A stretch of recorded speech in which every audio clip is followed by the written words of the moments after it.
Hello, good evening. Hello pa. Taga saan Magandang ka? tanghali. Saan ka ba sa Pinas? Isabela po. Layo pa lang. Ako dito lang sa Mindanao naka-duty. Taga Mindanao lang din Saan ako. sa Mindanao? Sa Bukal City. Ah, Dito lang din ako naka-duty. anong trabaho? Security. Ilang taon ka na? Ano na, mag-52. Ako mag-43 ngayong buwan. Layo pa lang ako.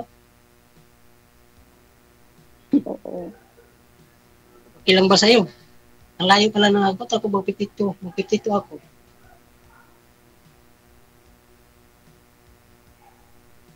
Hindi man halata. Ilan ba anak mo? Tatlo. Apat sa akin pero nagdalawa kami. Nahati. Dalawa sa kanya, dalawa din sa akin yung sumama sa kanya. Sa kanya. Yung sa akin, andun sa kapatid ko. Dalawa lang kami nga kapatid. Mm. Ano yun? Hiwalay kayo na Pero tagal na, mga 10 years naman siguro. 10 years din sa amin. Kasal kayo? Hindi.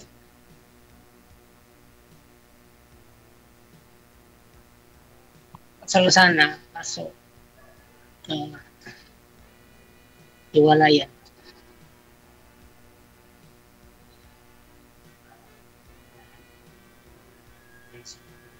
Wala lang komunikasyon pag punta niya sa Manila.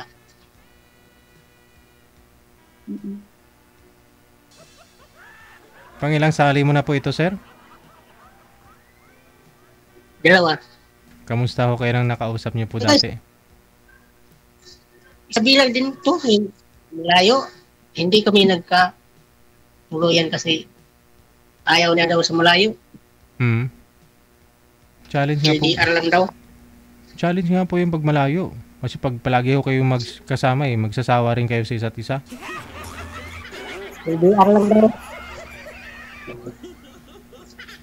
May galak ba Yun. pag magkita ho kayo? Oo.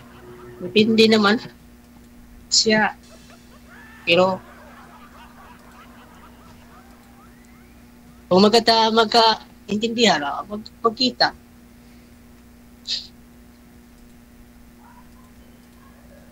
Hindi magkita. Laki na yung anak mo. First year college na yung bunso.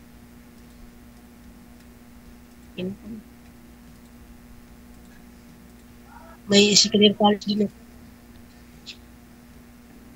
Babae.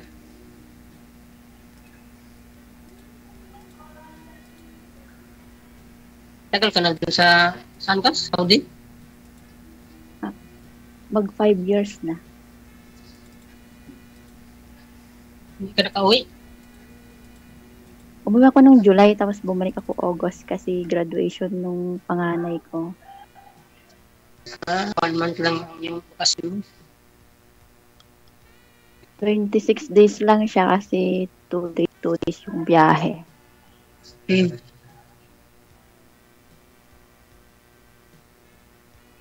Tagal ka pa mag-uwi. Baka 2027 siguro or 2030 ganun.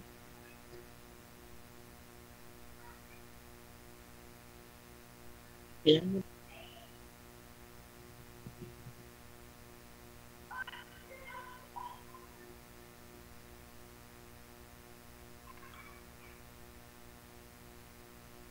Ikaw, kasal ka ba sa asawa mo?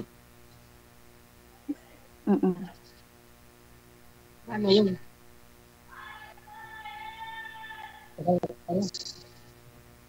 Ikaw, hindi? Hindi.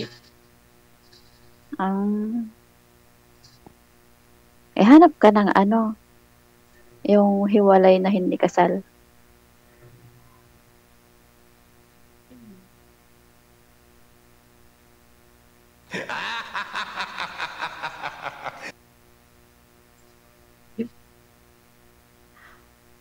Ang laki ng katawan ng Gigi, oh.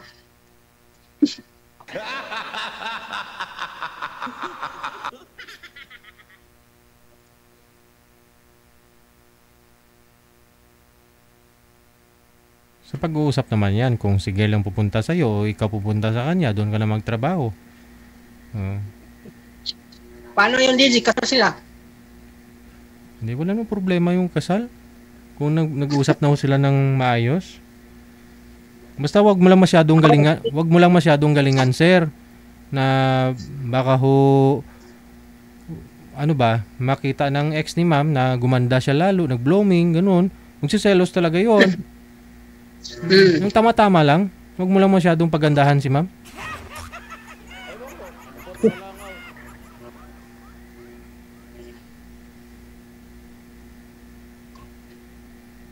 Tagal pa DJ, no? Siguro sige pa yung DR.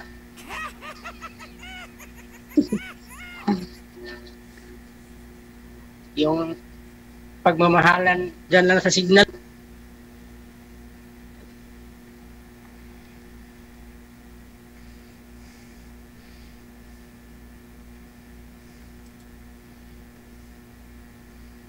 Pero may asawa na Ayaw niya yung nang may asawa. sakit. Wala.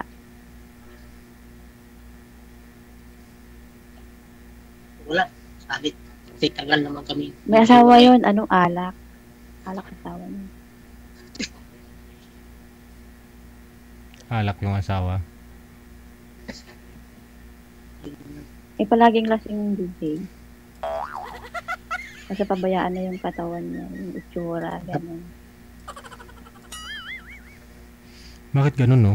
Yung iba, hindi umiinom nung nag-asawa, lasinggiro na. Yung iba naman, lasinggiro nung nag-asawa, natigil na yung lasing. Sa'yo, ma'am, dati ho, nung hindi pa ho kayo mag-asawa, lasinggiro na po talaga? Opo, pagka pinatalasing gero. Hanggang ngayon, lasinggiro pa rin. Parang pagbabago. Hindi kasalanan mo na yun. Alam mo palang lasinggiro eh. Kasi akala mo magbago, no?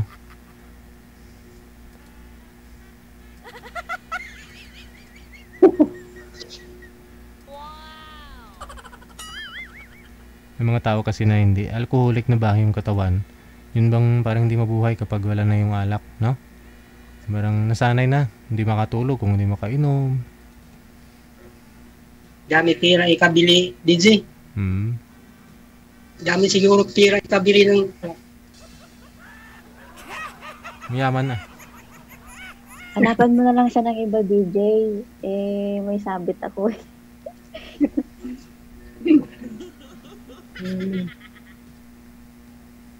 Walang talaga pag-asa, sir.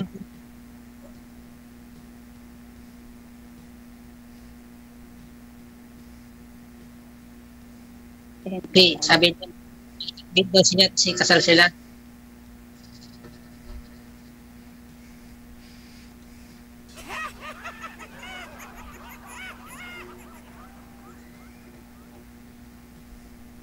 Uy, pinatay na. Baba na po ako. Ma'am, pinatay na talaga yung tawag. Huwag na ho natin Thank you, DJ. Tingin ko may dumating. Inspector niya. Sige po, maraming salamat. Good luck sa inyo. Connected naman na po kayo, ma'am eh. Okay po, thank you din.